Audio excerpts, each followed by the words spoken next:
એ દિવસ તો આપણે નથી જોયો કે જે દિવસે એ દેશની અંદર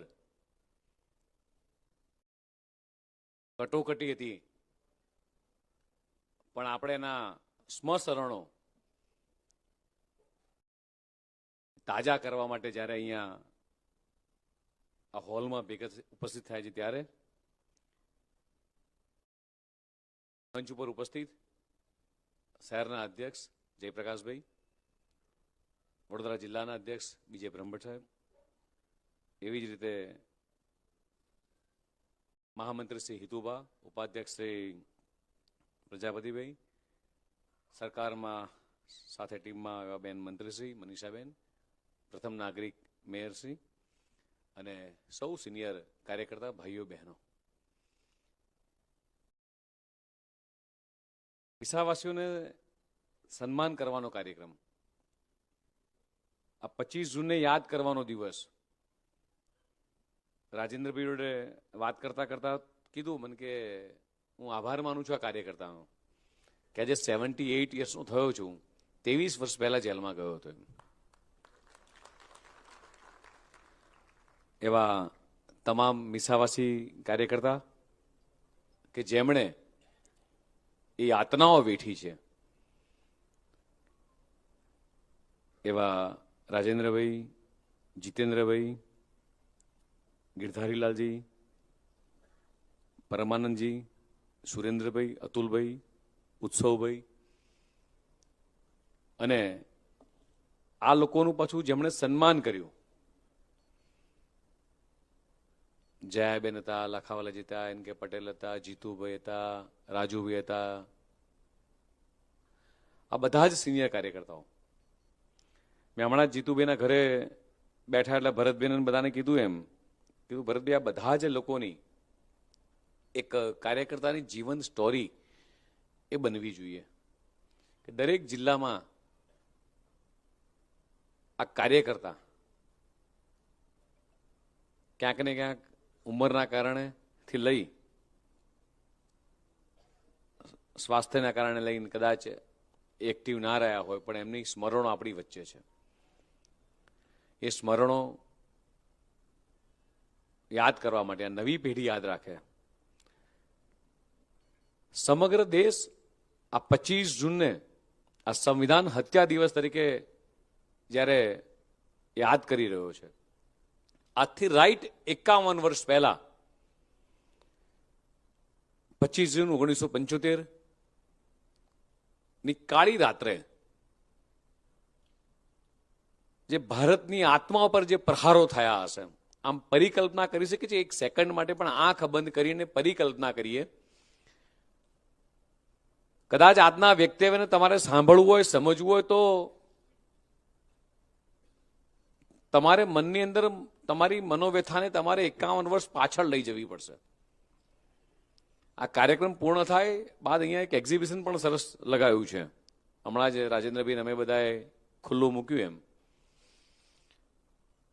એ વખતની યાતનાઓ કેવી હતી એમ, અને ભારતની લોકશાહી પર જે પ્રત્યાઘાતો જે કરવામાં આવ્યા હતા, એ પરિકલ્પના કરીએ દિવસને, યાદ કરીએ દિવસને કે એ વખતની યાતનાઓ કેટલી સખત થઈ હશે.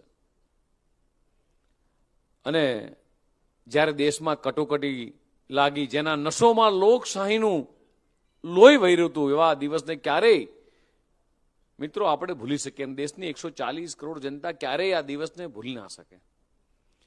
અને આ દિવસને દર વર્ષે, હમણાં જયપ્રકાશભાઈ, દર વર્ષે આપણે સતત એ નવી જનરેશનને આ દિવસની યાદ અપાવવી પડે કે આ યાતનાઓ અમે લોકોએ વેઠી છે. આ જેટલા વડીલોનું સન્માન કર્યું આપણે, કદાચ એમને શાંતિથી બેસીને એમના ઘરે ચા પીવા જઈએ ને પૂછીએ એમ કે એ વખતની યાદદાસ્ત, 23 વર્ષની ઉંમર એટલે કદાચ મૂછના દોરા ફૂટ્યા હોય એ વખતની કાચી ઉંમરે અને જેલમાં જવું પડે, તો પરિકલ્પના કરો એ દિવસની યાતનાઓ કેવી હશે. માત્ર ને માત્ર પોતાની સત્તા બચાવવા માટે અહંકાર અને સત્તાના મોહની અંદર એ ડૂબેલા કેટલાક લોકો અને કોંગ્રેસની એ ગંદી રાજનીતિ અને ઇન્દિરા ગાંધી જ્યારે દેશમાં આ ઇમરજન્સી લગાવી મિત્રો, પરિકલ્પના કરીએ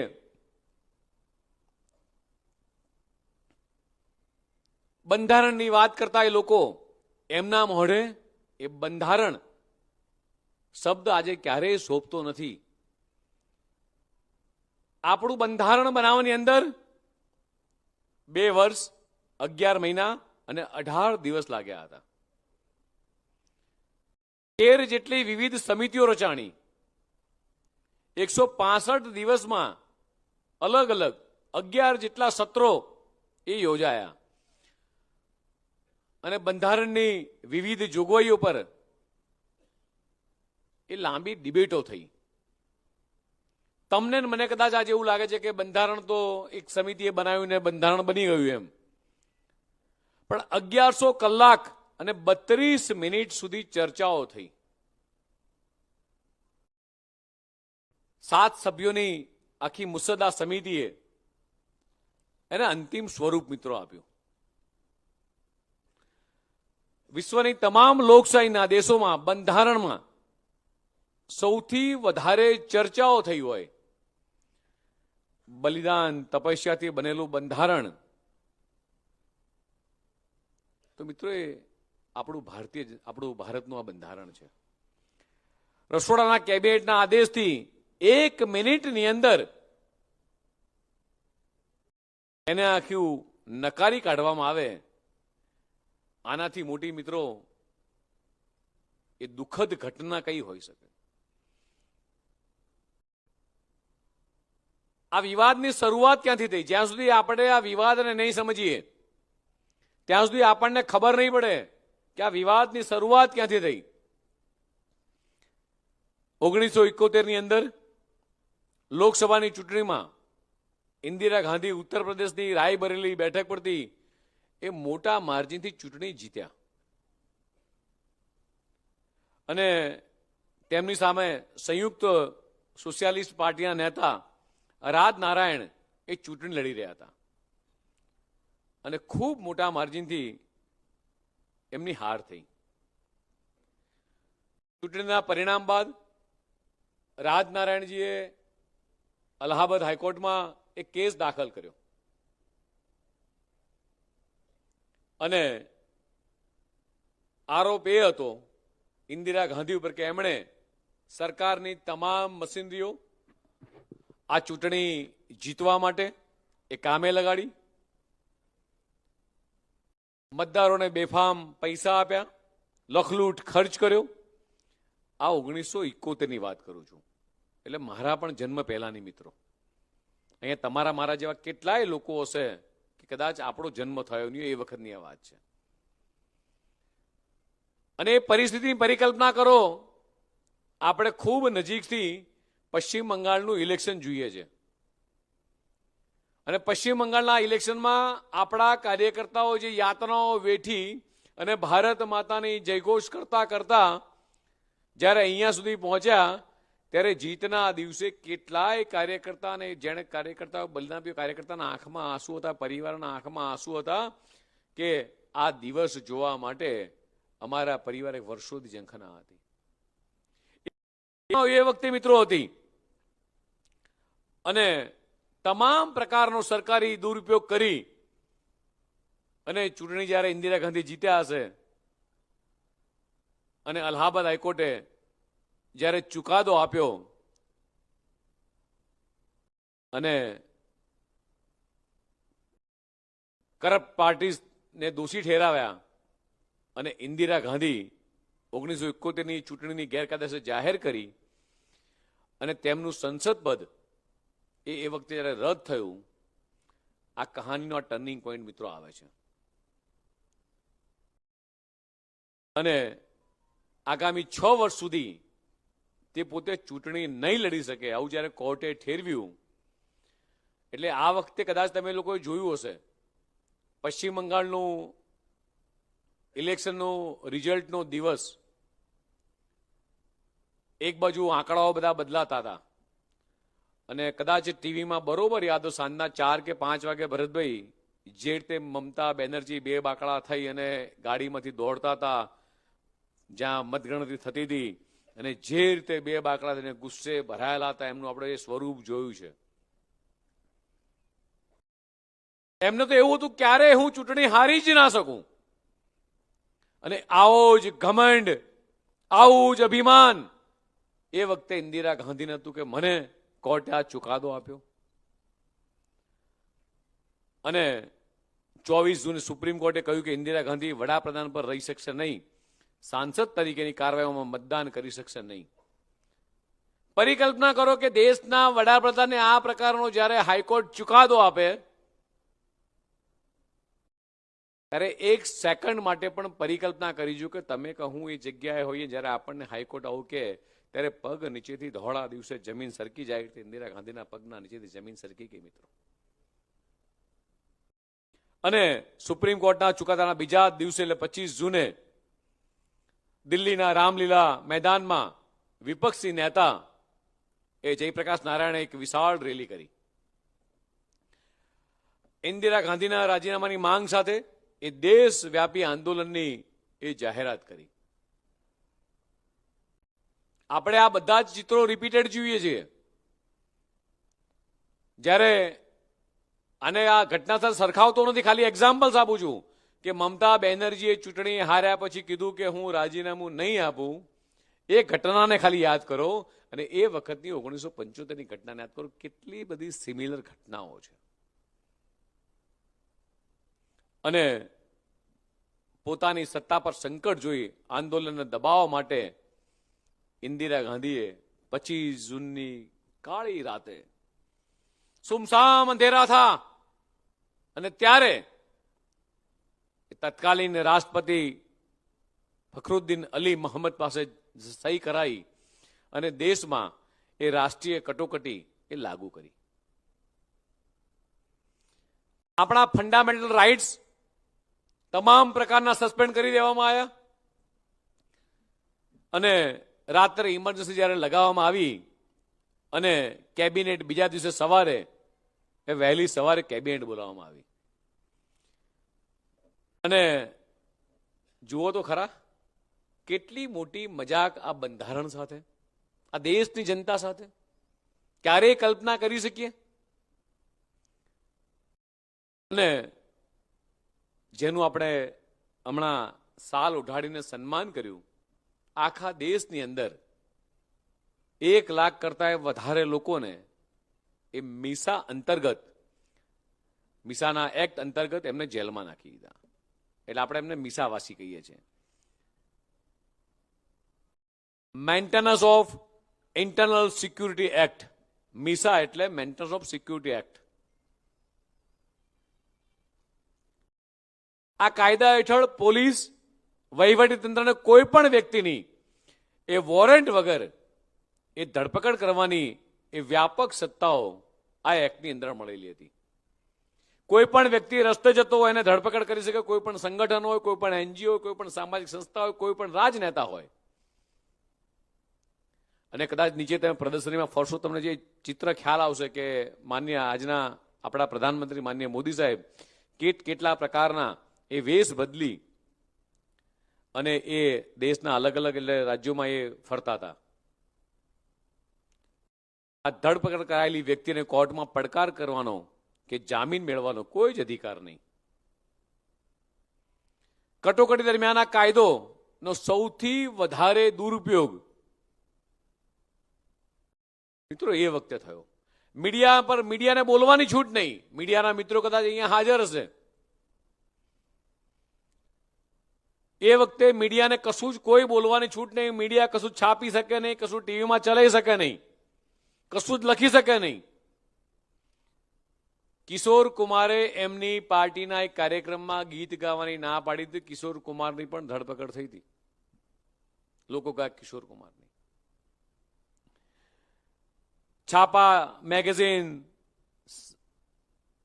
આ તમામે તમામ વ્યક્તિ કદાચ ઇન્દિરા ગાંધીની વિરુદ્ધમાં એક શબ્દ લખે એટલે છાપાઓ બંધ કરી દેવાના, ધરપકડ કરી લેવાની. દેશના ખ્યાતનામ પત્રકાર માર્ક તુલીએ કહેલું મને 24 કલાકમાં દેશ છોડી દેવાનું કહેવાયેલું કારણ કે હું સેન્સરશિપ સામે સહમત નહોતો અને મારી ધરપકડ કરી, કપડાં ઉતારી અને મને તમાચો મારવામાં આવેલો. એ યાતના કરો કે એક સિનિયર પત્રકાર મિત્રને એના કપડાં ઉતારીને તમાચો મારવામાં આવે, કેટલી વરવી હાલત એમણે કરી હશે એ વખતે. એ દ્રશ્યો યાદ કરો મિત્રો. અને આજના મીડિયા જગતના મિત્રોને મારે પૂછવું છે કે ઇમરજન્સીના હોઠા હેઠળ લગભગ 253 જેટલા પત્રકારોને એમણે જેલ ભેગા કર્યા હતા. 29 વિદેશી પત્રકારો પર એ પ્રવેશ પ્રતિબંધ મૂક્યો, જેથી ઇન્દિરા ગાંધીના કાળા કરતૂતો એ મિત્રો દુનિયાની સામે ના આવે. આખી દુનિયાને ડિસ્કનેક્ટ કરવામાં આવી કે ભારતના મેસેજ ક્યાંય બહાર ના જવા જોઈએ, ભારતની છબી બહાર ના ખડવાવી જોઈએ. આ પ્રકારના એ કૃત્યો એ વખતે મિત્રો ઇન્દિરા ગાંધીજીએ કર્યા. શંકર નામના કાર્ટૂન મેગેઝિનને ધમકી આપી અને બંધ કરી દેવામાં આવેલું. એ વખતનું ખૂબ સરસ પ્રખ્યાત કાર્ટૂનિસ્ટ, કદાચ રાજેન્દ્રભાઈ જીતુભાઈએ કદાચ જોયું હશે એ વખતનું, એન કે પટેલ તમે બતાવે. અને ઇન્દિરા ગાંધીએ કાયદો ઘડ્યો જેના હેઠળ ભારતના રાષ્ટ્રપતિ, ઉપરાષ્ટ્રપતિ, પ્રધાનમંત્રી અને લોકસભાના અધ્યક્ષને આ ન્યાયિક સમીક્ષામાંથી એ મુક્તિ આપવામાં આવી. એટલે આ 4 ઉપર કોઈ પણ પ્રકારના કાયદાકીય એ કેસ ચાલે નહીં. આવો આખો કાયદો બનાવવામાં આવ્યો. આનો અર્થ એ થાય મિત્રો કે એમની સામે કોઈ પ્રકારની ગમે તે પરિસ્થિતિમાં કોઈ પ્રકારની કાર્યવાહી થાય નહીં. અને આજે મોટી મોટી લાલ ચોપડી બતાવી એ પાર્લામેન્ટમાં વિધાનસભાની વાતો કરતા એમના પપૌત્રોને કદાચ ખ્યાલ નહીં હોય કે એમના પરિવારમાંથી એમના પક્ષના વડાએ એ સંવિધાનની કેવી હત્યા કરી હતી. સત્તા માટે ઇન્દિરા ગાંધી જે રીતે એમનો અહમ, ઘમંડ અને જે રીતે એક હઠીલા બન્યા હતા અને એમની સામે કોઈ પણ બંધારણીય કેસ લાવી શકાય નહીં એટલા જિદ્દી. અને આપણને મિત્રો એવું થાય કે આ દેશની અંદર શું ચાલી રહ્યું છે, એ પરિસ્થિતિ અને એ જ સમયમાં સંજય ગાંધી દ્વારા એની આગેવાનીમાં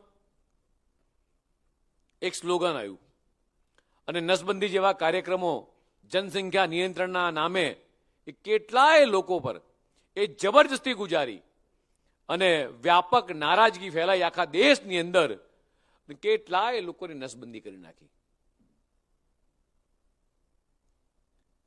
યાતનાઓ, એટલી બધી યાતનાઓ આ દેશના લોકોએ આઝાદી માટે તો ભોગવી જ, પણ આઝાદી પછી પણ એ કોકની સત્તા ટકાઈ રાખવા માટે, માત્ર એક પરિવારની સત્તા ટકાઈ રાખવા માટે, એક પક્ષની સત્તા ટકાઈ રાખવા માટે એ યાતનાઓ પ્રજા ઉપર આવતી અને પ્રજા મૂંગા મોઢે સહન કરતી. ઇન્દિરા ગાંધીએ માત્ર મત મેળવવા માટે આ બંધારણની અંદર સેક્યુલર અને સમાજવાદ એ શબ્દો મિત્રો એ વખતે ઉમેર્યા. દેશના લોકો અને ખાસ કરીને યુવા પેઢી આ ક્યારેય નહીં ભૂલવું જોઈએ કે વ્યક્તિમાં રહેલા સરમુક્તાશાહીના ગુણો સામે આવે ત્યારે શું થાય. આ બધી બાબતો યુવા પેઢીને ચોક્કસ કહેવી પડશે.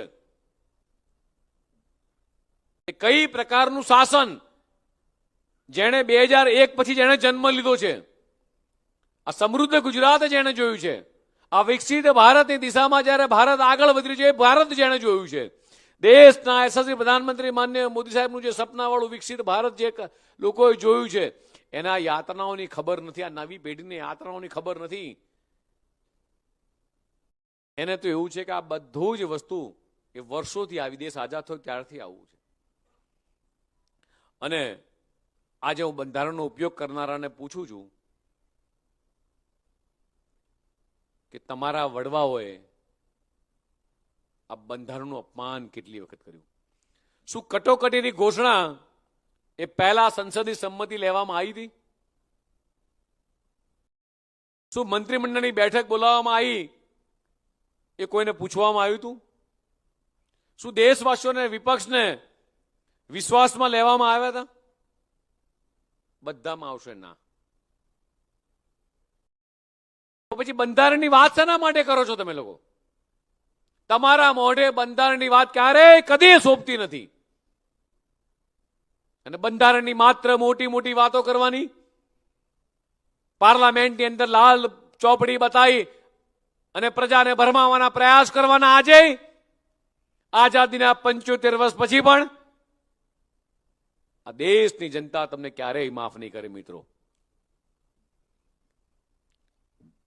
અને લોકશાહીના રક્ષક એવા જ્યારે ભક્ષક બની જાય અને ભક્ષકની ભૂમિકામાં આવી જાય ત્યારે આ પરિસ્થિતિનું નિર્માણ થાય. અને જ્યારે લોકશાહીનો નાશ કરવાની દિશામાં એ કોંગ્રેસના મિત્રો જ્યારે આગળ વધતા હતા મિત્રો, એ પરિકલ્પના કરીએ આપણે એક સેકન્ડ માટે પણ. અને હું તો કહું છું મિત્રો તમને કે જેટલા મીસાવાસીઓનો આપણે જે સન્માન કર્યું છે, સવારે અડધો કપ ચા પીવા જજો ને યાતનાઓના દિવસોને યાદ કરજો. કેટલી યાતનાઓ એ તમે લોકોએ એ વખતે સહન કરી હતી. અને બંધારણમાં કયા કયા ફેરફારો થયા મિત્રો નીચે લખ્યા છે એક્ઝિબિશનમાં. 5 મિનિટ ગમે તેટલી ઉતાવળ તો 5 મિનિટ માટે પણ એ એક્ઝિબિશન પણ આંટો મારીને જજો. જયપ્રકાશભાઈને પણ કહું છું કે એની સોફ્ટ કોપીઓ તો કાર્યકર્તા મિત્રોને આપજો. પ્રસ્તાવનામાં ફેરફાર કરવામાં આવ્યો, કલમ 14 બદલવામાં આવી, 7 અનુસૂચિત કલમ બદલવામાં આવી, 40 અલગ અલગ કાયદાઓમાં ફેરફાર કરવામાં આવ્યો, નવી કલમો ઉમેરવામાં આવી, નવા ખંડો દાખલ કરવામાં આવ્યા. 42માં બંધારણીય સુધારાએ એ બંધારણના મૂળભૂત માળખામાં પણ એ લોકોએ ફેરફાર કરી નાખ્યો. અને ન્યાયતંત્ર સખત નારાજ હતું, કારણ કે ન્યાયતંત્રમાં એ ન્યાય આપનારો તેને એ પોતાના માટે અનુકૂળ વાતાવરણ બનાવવાનો આ એકમાત્ર પ્રયાસ હતો કે ન્યાય પણ એવો થવો જોઈએ કે અમે શાસક છીએ અને અમે કહીએ એવો ન્યાય થવો જોઈએ. આ વિચારધારા એમની. અને એમને પોતાના અનુકૂળ એ મિત્રો કાયદા બનાવવાનું કામ એ કોંગ્રેસે એ વખતે કર્યું. અને કોંગ્રેસ પક્ષે એ બંધારણનો અનાદર, સતત અનાદર કર્યો. કોંગ્રેસ પક્ષના એક ખાસ પરિવારે આ બંધારણને નબળું પાડવામાં મિત્રો કોઈ કસર છોડી નથી. એક કસર નથી છોડી, માત્ર એકના એક પરિવારે. અને તમે એનું જોઈએ છે કે પરિવાર આજે ચાલતો આવે છે.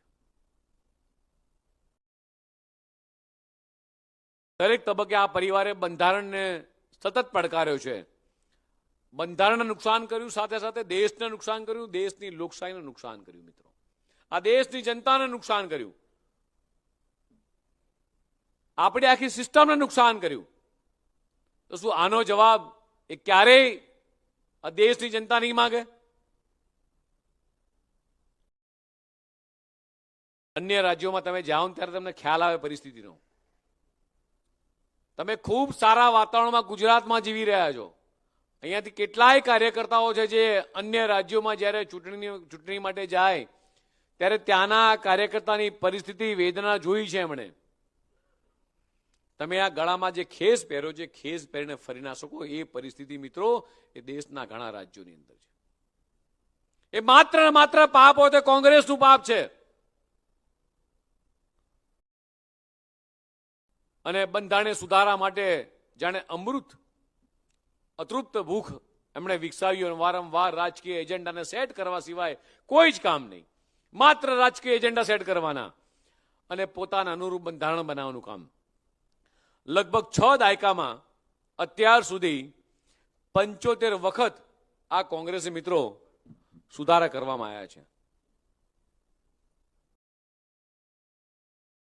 આ સેન્સરશિપને ગુજરાત વિધાનસભામાં પણ પડકારવામાં આવી. ગુજરાત વિધાનસભામાં ચોમાસુ સત્રની અંદર ખાડિયાના ધારાસભ્ય શ્રી અશોકભાઈ ભટ્ટ, રાજકોટના ધારાસભ્ય શ્રી અરવિંદભાઈ મણિયાર પ્રી સેન્સરશિપના આદેશ દ્વારા વિશેષ અધિકાર ભંગ અંગેની એક દરખાસ્ત ગૃહમાં રજૂ કરવામાં આવી. અને ગૃહના અધ્યક્ષીએ વિશદ છણાવટ કરતા સ્પષ્ટ રીતે જણાવ્યું કે ગૃહમાંથી કાર્યવાહીના અહેવાલો ખોટા, વિકૃત, અધૂરા અથવા નુકસાન કરતા હોય તેવો અહેવાલ ગૃહના તિરસ્કર સમાન જ એ ગણાય તેવી જ રીતે ગૃહના કોઈ પણ સભ્યને આ ભાષણને દબાવી દેવામાં અને આ ગૃહનો તિરસ્કાર ગણાય. તમારા જ દેશમાં, તમારા જ રાજ્યમાં, તમારી જ વિધાનસભામાં તમને બોલવાનો કોઈ જ અધિકાર નહીં. અને વિપક્ષી નેતાઓની જે ધરપકડ થઈ મિત્રો, જયપ્રકાશ નારાયણ, અટલ બિહારી વાજપેયી, લાલકૃષ્ણ અડવાણીજી, મોરારજી દેસાઈ, જ્યોર્જ ફર્નાન્ડીઝ અને જેવા વિપક્ષી નેતાઓ મિત્રો એ જેલમાં ધકેલી દેવામાં આવ્યા. 30મી જૂને રાષ્ટ્રીય સ્વયંસેવકના સરસંઘચાલક બાળા સાહેબ દેવસરની એ ધરપકડથી એ સંઘ ઉપર પ્રતિબંધ લાદવાની એ વાત સ્પષ્ટ બની ગઈ કે હવે સંઘ પર પ્રતિબંધ લાગી જશે. પ્રાંત પ્રચારક શ્રી કેશવરાવ દેશમુખજી, રતિભાઈ શાહ, પ્રવીણભાઈ મરિયાળ, બાબુભાઈ ઓઝા અને આપણા ગુજરાતના પૂર્વ મુખ્યમંત્રી શ્રી વિજયભાઈ રૂપાણી પણ આ ઇમરજન્સી વખતે ખૂબ નાની ઉંમરે મિત્રો એ જેલવાસ ભોગવ્યો હતો. હમણાં જેમ રાજેન્દ્રભાઈએ કીધું કે મારી ઉંમર તો માત્ર 23 વર્ષની હતી એમ. 1954માં જવાહરલાલ નહેરુએ જમ્મુ કાશ્મીરમાં 370ની કલમ સાથે 35 જોડી દીધી અને જમ્મુ કાશ્મીરની નાગરિકતાને અને ભારતની નાગરિકતા એ અલગ કરી દીધી. તમને ને મને એવું સહજ લાગે કે પ્રધાનમંત્રી માનનીય મોદી સાહેબે એક ઝાટકે કલમ ઉડાડી દીધી, પણ તમે હું કદાચ વિચારી કે પરિકલ્પના કરીએ કે આપણા દેશે આ કલમના કારણે 42,000 કરતા વધારે લોકોએ એ જીવ ગુમાયા છે. ત્યાંના કાશ્મીરી પંડિતોને મારી ગોળીએ મારી, કેટલાય અત્યાચારો કરી મારીને કાશ્મીરમાંથી તગેડી મૂકવામાં આવ્યા. ધ કાશ્મીર ફાઇલ પિક્ચર એક વખત જુઓ તો ખ્યાલ આવે કેટલા અત્યાચારો આપણી પર થયા છે. આજે એમ કહીશ કે નહીં, એ વખતે આપણે 23 જૂનથી લઈને 6 જુલાઈ ડોક્ટર શ્યામપ્રસાદ મુખર્જીનું જે બલિદાન દિવસ, જન્મ દિવસ આપણે જ્યારે ઉજવીએ છીએ, આ સવારે જ વડોદરા ગ્રામ્યમાં કાર્યક્રમ હતો મિત્રો. યાદ કરીએ દિવસોને મિત્રો. એક દેશ में 2 વિધાન, 2 નિશાન, 2 પ્રધાન નહીં ચલેંગે જ્યારે નારો આપ્યો છે, અંદરથી કેટલી બધી કટ્ટરતા હશે. અને એ વખતમાં કોંગ્રેસની સરકારમાં પ્રથમ વખત ઇન્ડસ્ટ્રીઝ મિનિસ્ટર, ઉદ્યોગ મંત્રી બન્યા હતા, પુરવઠા મંત્રી, અને સરકાર સાથે મારા વિચારો સાથે સહમત નથી અને રાજીનામું ધરી દીધું. એ બીજું કોઈ જ નહીં, ડોક્ટર શ્યામપ્રસાદ મુખર્જી હતા મિત્રો. અને એટલા માટે કે જે રીતે એમની નીતિ બદલાતી હતી, એમની જે પદ્ધતિ હતી કામ કરવાની, અને કોંગ્રેસને કાશ્મીરને જે ભારતથી અલગ કરવાની જે વિચાર નીતિ હતી, એનાથી ડોક્ટર શ્યામપ્રસાદ મુખર્જી એ સહમત નહોતા મિત્રો. અને એ વખતની યાતનાઓ, અને એમણે એલાન કર્યું એ વખતે તમારે કાશ્મીરમાં જવું, તમારે પાસપોર્ટ જોઈએ, પરમિટ લેવી પડે, પરમિટ વગર તમે કાશ્મીરમાં જઈ શકો નહીં. અને એમણે પોતે ટ્રેનમાં યાત્રા શરૂ કરી. અહીંથી પંજાબ ગયા, દિલ્હીથી પંજાબ પહોંચ્યા, અને પંજાબ જ્યારે પહોંચ્યા એટલે કે એમની ધરપકડ કરવામાં આવશે.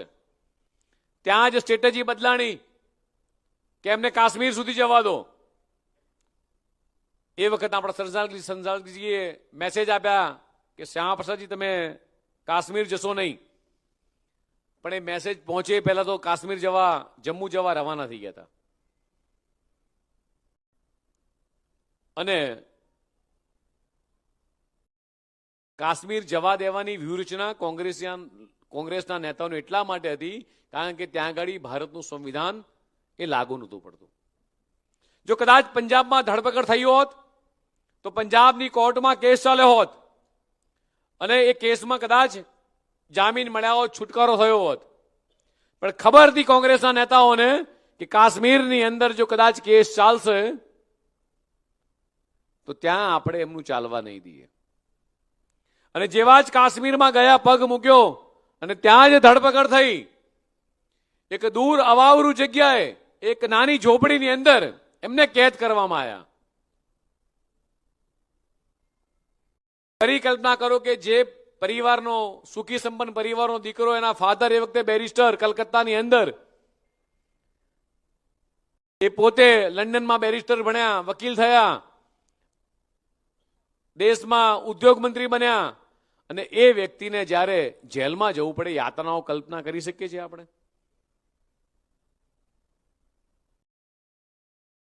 અને જ્યારે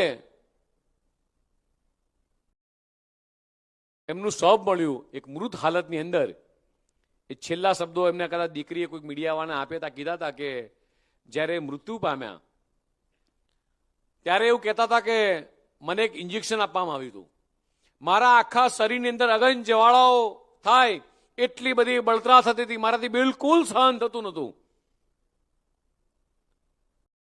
અને એ પ્રમાણે 23 જૂને ડોક્ટર શ્યામાપ્રસાદ મુખર્જીનું બલિદાન થયું, અવસાન પામ્યા. આમ પરિકલ્પના કરીએ એક સેકન્ડ માટે પણ કેટલી યાતનાઓ આ દેશ માટે ભોગવી હશે.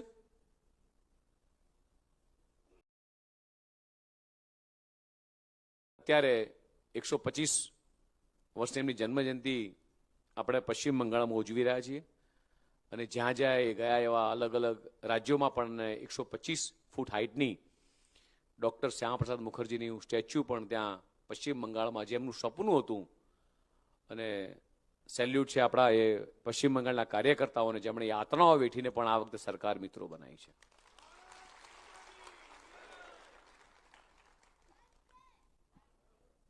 ડોક્ટર મુખર્જી અને નહેરુની આ વોટ બેંક ને તૃષ્ટિકરણની રાજનીતિ અને દેશ હિત માટે, આ હિન્દુ હિતની રક્ષા માટે જ્યારે અવાજ ઉઠાવ્યો, અને મિત્રો 5 ઓગસ્ટ 2019નો ઐતિહાસિક દિવસ, અહીંયા જેટલા પણ કાર્યકર્તાઓ છે આ દિવસને પોતાની ડાયરીમાં લખી રાખે, પોતાના ઘરે ફ્રેમની અંદર મઢાઈ નાખે કે એક ઐતિહાસિક દિવસ આ ભારતીય જનતા પાર્ટીની કેન્દ્રની એનડીએની સરકારે એ જ્યારે કાયદો 370ની કલમ દૂર કરી, ત્યારે હું ભારતીય જનતા પાર્ટીનો કાર્યકર્તા છું એવું તમને કહેવાનો, અને તમારા આવનારી પેઢીને મિત્રો ગર્વ થશે.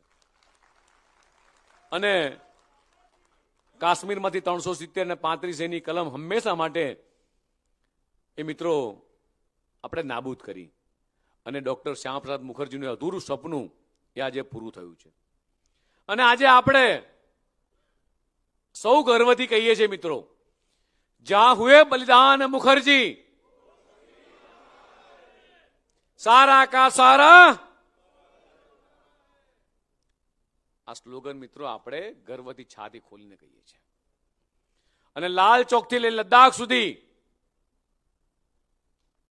માત્ર આપણો ગૌરવશાળી તિરંગો એ લહેરાઈ રહ્યો છે. હમણાં કેટલાય કાર્યકર્તાના વિડીયો આવે સોશિયલ મીડિયા પર, ફેસબુક ઉપર, કાશ્મીર ફરવા જાય એટલે લાલ ચોક ઉપર અચૂક જાય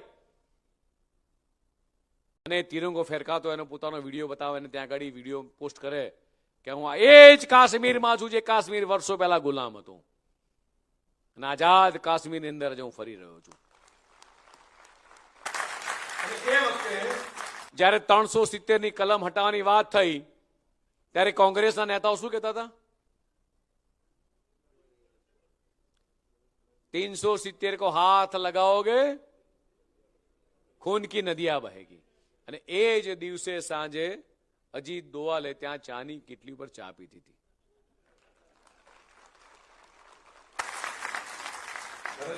ભરતભાઈ સોશિયલ મીડિયા પર ફોટો મૂક્યો હતો લાલ કિલ્લાનો, ત્યાં ફ્લેગ વાળો.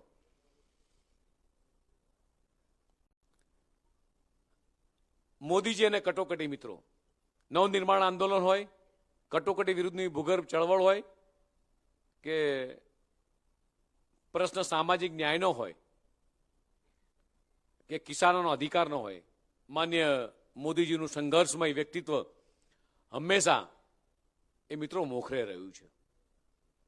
આજે 140 કરોડ ભારતીયોને ગર્વ થાય કે આખા વિશ્વમાં આપણે છાતી કાઢીને કહી શકીએ છીએ કે અમે ભારતીય છીએ. મિત્રો આ સન્માન અપાવવાનું કામ કર્યું હોય તો મિત્રો દેશના યશસ્વી પ્રધાનમંત્રી માન્ય મોદી સાહેબે કર્યું. ભારતમાં કટોકટી લાદવામાં આવી ત્યારે માન્ય મોદી સાહેબની ઉંમર માત્ર 25 વર્ષની હતી. નીચેના તમને એક્ઝિબિશનમાં ફોટામાં જોવા મળશે.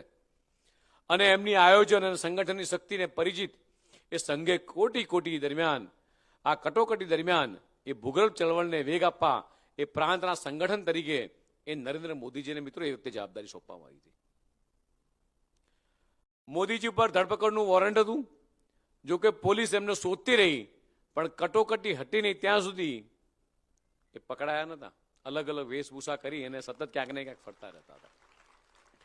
2.5 વર્ષ ચાલેલી આ કટોકટી નરેન્દ્ર મોદીએ પોતે લખેલા પુસ્તકમાં, હું દરેક મિત્રોને કહું છું કે આ સંઘર્ષમાં ગુજરાત આ પુસ્તક ચોક્કસ વાંચવું જોઈએ.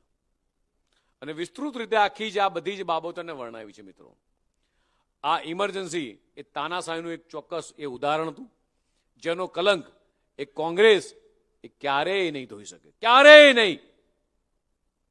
આ સંઘર્ષમય સમયમાં પોતાનું જીવન સમર્પિત કરનાર સૌ લોકોને મિત્રો યાદ કરી આજે.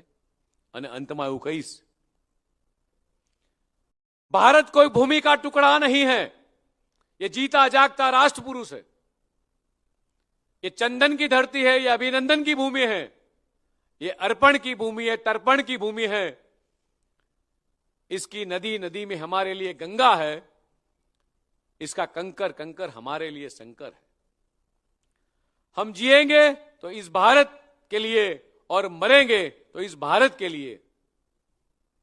और मरने के बाद भी गंगा जल में बहती हुई हमारी अस्थियों को कोई कान लगाकर सुनेगा तो एक ही आवाज आएगी, भारत माता की, भारत